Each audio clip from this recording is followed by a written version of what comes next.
Vroom! Zoom.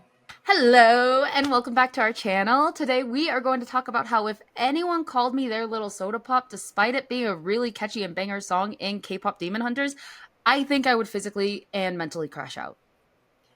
No, Maddie, this is an F1 podcast. My little soda pop. Hello, and welcome to 17 to 1. My name's Julia. I know a lot about F1. My name is Maddie, and I know varying increments of F1, but today we are talking about predictions, and boy, do we have something fun because Julia actually beat me this time. I know, shocking. So as always, before we get into our predictions for this weekend's Grand Prix, we're going to go over our predictions from last weekend and tally up our scores. 2 points for correct person on the correct spot on the podium, 1 point for correct person, wrong place on the podium. And as Maddie said, last weekend, I came out the victor for once. Ha! Because I predicted a George Russell P1. Something was in the air that day. I knew that Georgie could pull it out, and he did. Okay, he did. You got lucky. No, I didn't. I had a feeling, and I was right. Unfortunately, my other two predictions weren't quite as good. I predicted a Lando P2 and an Oscar P3, and we know how that went for the Papaya Boys. So it's 2 points total for me, which is better than Maddie's measly 1 point. So so my measly 1 point, it is quite interesting because for once the Papaya Boys have failed me. So I had a Oscar P1, a Lando P2, and a Max P3. Now, Max did come through and pull through for me. He didn't get P3, but he did get P2. So he still podiumed and got me that single point, which still puts me a single point further ahead of Julia. this is true. I will get her big one these days.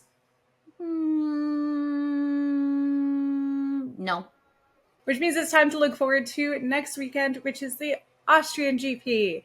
The Austrian GP is a little special to me because not only is it a good race, not only is it Max's honorary home race, it's also the first F1 Grand Prix that I ever went to, and it always falls over my birthday weekend.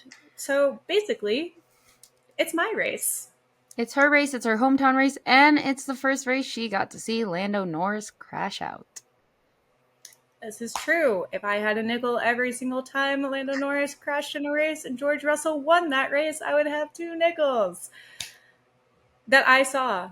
Toto Wolff, I got an idea. Listen, hear me out. It's for science. You want to beat McLaren? Just listen. Hire me. Hire my friend and give us paddock passes. Bye. Austria is in the mountains. It's a beautiful venue. It's a pretty short track. It's going to be 71 laps. It is going to be hot. It is around, it seems like mid 80s right now, high of 88, I believe, on the Sunday, which is not as hot as it was last year. Last year was 95. The weather in the mountains can be a little bit turbulent. According to the weather update from the official Williams app, they said there was a 40% chance of rain on Sunday. According to my personal weather app, there is a 3% chance of rain. So I'll leave that to you, who you decide to believe. Give me a jump gun. Give me a second because I want to see what mine says because Julia and I have different phone carriers, so we use different weather apps. I use the Apple weather app. So mine is saying that it is going to be a high of 82% all sunny. So a high of 82 degrees. Yeah, I don't know why I said percent. I'm so sorry. So you have it here, folks. It's going to be hot and it's going to be sunny this weekend. Now, some other things to note about Austria is that as it is Max's honorary home track, it is one that he typically does very well at. He led the entire race last year until he collided with Lando Norris and got a penalty that knocked him down to 5th. It's also usually a pretty good track for Mr. Lando Norris, so we'll see if he gets his confidence underneath him this coming weekend. Somebody else who tends to favor it is Charles Leclerc, minus his very terrible luck there last year. Actually, last year was not a good race for any of the 3 people that usually like this track. But maybe this year it will turn around. Maybe it'll be back in their favor yet again. I don't know. I mean, controversial topic, but like if Botas still has to serve a 5 grid penalty when as a reserve driver and that's holding over his head, Lando Norris should have to serve a 5 second penalty. Girl, don't But even get me into it. I know this even, podcast episode would not be 10 minutes long. even if you could argue that he doesn't have to serve that penalty because he technically was classified as finishing the race because he technically finished 90% of the race, he should still have points put on the super license. And that is a hill I will die on. So on that note, Maddie, time for no. predictions. Gotta be faster. Ah! P1, who's gonna win in Austria this weekend? Max. 4. P2. Lando. Charles. P2 Charles. Ooh. P3. Oscar. Interesting. You put Lando in there and then you yeeted him back out again. I yeeted him back out. So hear me out. I yeeted him back out just because with the new suspension, I don't know how it's going to go. Yes, they did have 2 weeks to really like configure that and get that under control. I am not sure. Things can always go awry. Like Lando felt like those were great for his free practice, and then come qualifying, like that happened.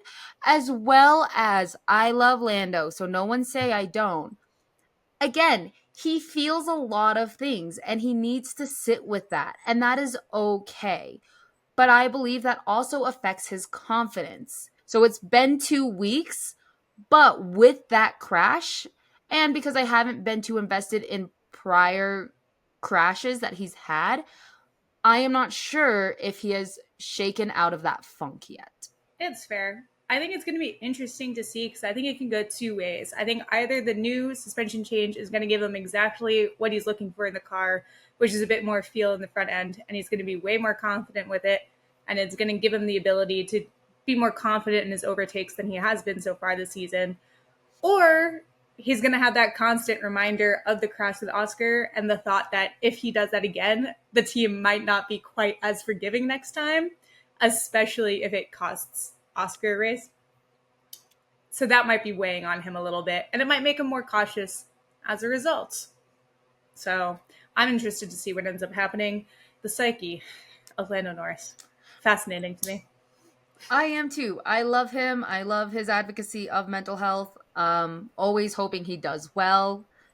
We'll see what happens. Which is a perfect segue into Julia. Please tell me, who do you think is going to be P3? Ooh, P3, P3, P3. Switching it up. You know how I hate that. I know. That's why I do it.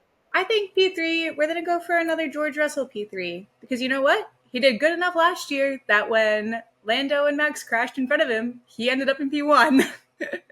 He is always there. He's always just waiting. And I love that for George. He's like an ominous little bird man. Yeah. So I'm going to say P3 for George Russell. All right. We'll go P3, George Russell. Give me a P2. P2. You actually stole the words out of my mouth earlier. I'm going to give P2 to Charles Leclerc. Okay, let's get a Charles Leclerc double whammy. And that leaves us with the next number after 2 comes P1. P1 is tricky because I don't want to jinx anybody ever. But I'm going to say P1, I'm going to say Max.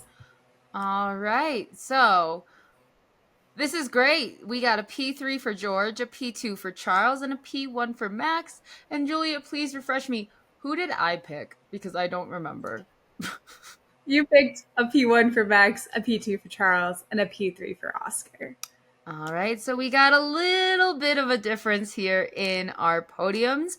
Let's see how the race goes, and may the best prediction person win. Let us know what you think is going to happen this weekend down below, and see you later.